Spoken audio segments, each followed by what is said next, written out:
Good morning, everyone, and thank you for joining. Today's webinar will be encompassing understanding economizer codes and their rebates. My name is Vanessa Castro, and I'll be the presenter for today. Before we get started, I'd like to start with this little quote. Laws are like sausages. The less you know about how they're made, the more respect you have for them. So I will be using that as a theory behind most of this presentation, really focusing on the different items that will be correlating between the different codes and rebates throughout the years for ASHRAE, IECC, as well as California Title 24. So the evolution of net zero code changes with respect to economizers go all the way back to 2004 with ASHRAE, and more currently with 2012 IECC. ASHRAE 90.1 in 2004 started with the definition of an air economizer, a duct and damper arrangement and automatic control system that together allow for a cooling system to supply outdoor air to reduce or eliminate the need for mechanical cooling during mild or cold weather. And what does that mean to these codes? In this particular section, a direct excerpt from the code, what we have here are that we've really focused on the alterations to existing cooling systems, making sure that it did not decrease the capacity of the economizer system. Minimum system size for which an economizer is required has evolved throughout the different years. In 2004, the climate zones 2A, 1A, 1B, 3A, and 4A did not require any economizers. And what we'll notice in the additional few slides forward is that this change is the same. Air economizers, design capacity, high limit shutoff. All air economizers shall be capable of automatically reducing outdoor air intake to design minimum outdoor air quantity when the outdoor air intake will no longer reduce cooling energy uses. 90.1 2004 also included the high limit shutoff temperatures for airside economizers. This is relevant to how economizers will operate and at what temperature they will be switching over.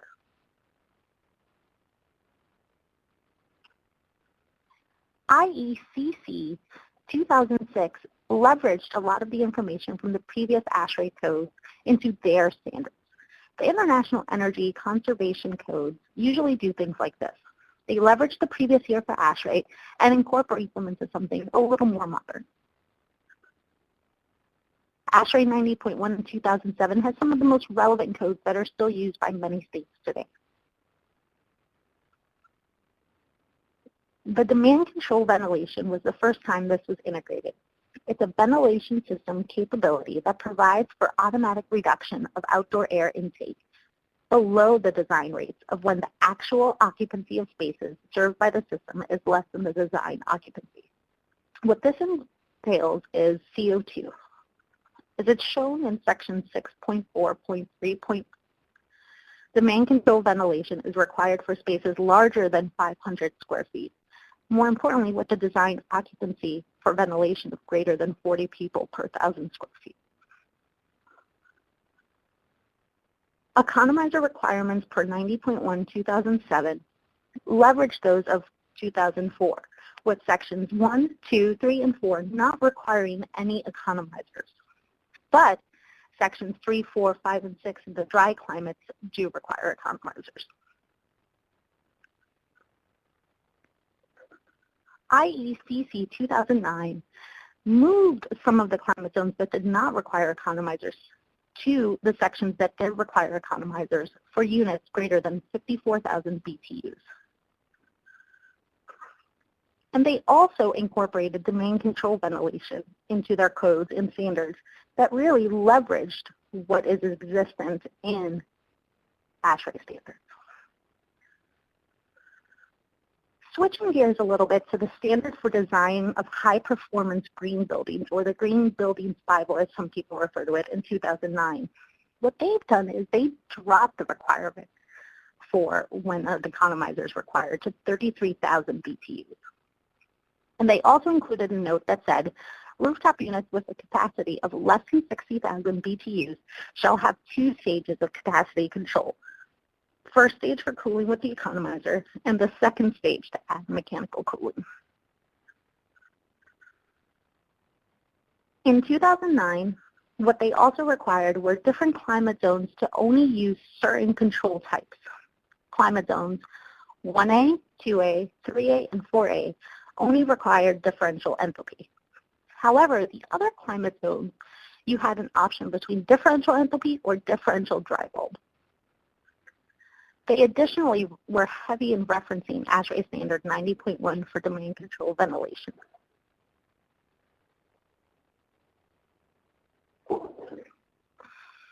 ASHRAE standard 90.1 2010 also started using and differentiating when economizers were required for comfort cooling, as well as when economizers were required for computer rooms.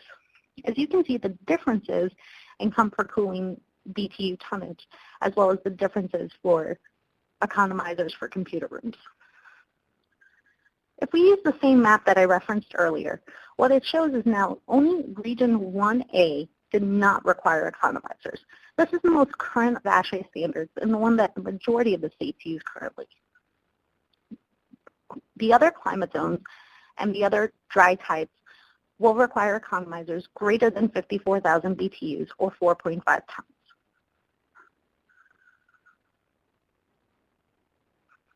ASHRAE 90.1 in 2010 also had the high limit shutoff control types for airside economizers based on different climate zones.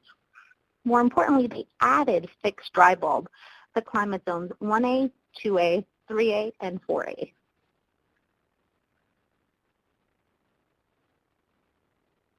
The required high limit cutoff temperatures that currently exist in ASHRAE 90.1 2010 are 70 degrees and 75 degrees based on the region. This is the summary of the changes that we spoke about today, from 90.1 2007 all the way up to the IECC code of 2012, the different changes that occurred from one stage to the other stage. Once again, this webinar is being recorded and these slides will be available for review. Switching gears a little bit to California and their Title 24 requirements. California is a bit unique as they have actually changed their climate zones to have 16 different climate zones. All their units require economizers greater than 54,000 BTUs, as well as they have 4 different high limit changeover temperatures for their climate zones. They require very detailed fault detection and diagnostics, which go above and beyond what's required in ASHRAE, and also requires all economizers to have that 5-year warranty. Acceptance testing goes above and beyond by ensuring that everything is set up properly and appropriately before people get off the roof.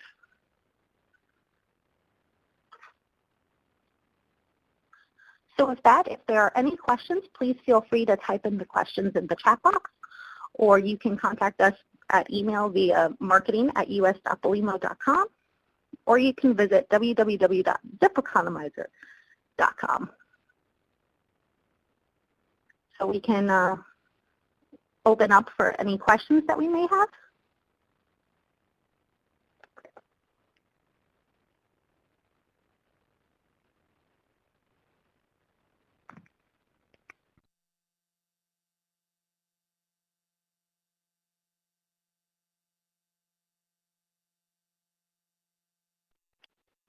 Thank you so much, Vanessa. If anybody has any questions, please utilize the chat box.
Looks like we have a question that was sent in via a private message.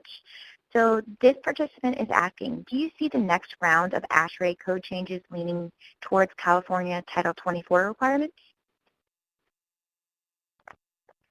Thanks, Michaela. That's actually a really good question. Based on my opinion, again, not knowing anything with what ASHRAE is doing internally, what we have seen is a continual growth or change to leveraging what has been done in previous years and expanding upon it. I think California has seen great success thus far with their new code implementations, which was done effective July 1st. And I can see a few of those requirements and changes being taken into account for the next round of ASHRAE changes, especially those pertinent to damper leakage and Economizer high limit requirements. So that was a great question.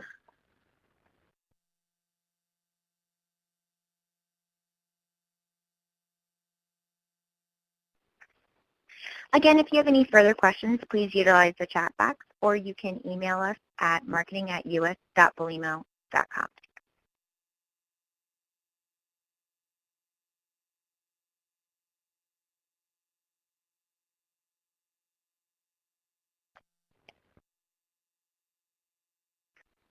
Okay, we have one more question. Is the ZIP California Title 24 compliant for fault detection diagnostics?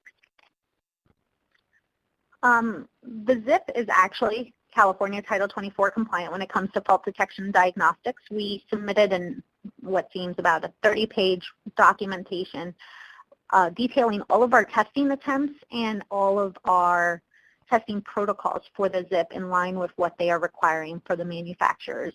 If anyone needs the written detail for that certification as well as for the number, please feel free to email us at marketing@us.belimo.com, and we'd be more than happy to send over the product update. It's also located on our homepage.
All right, thank you very much, and thank you to Vanessa Castro for leading this webinar.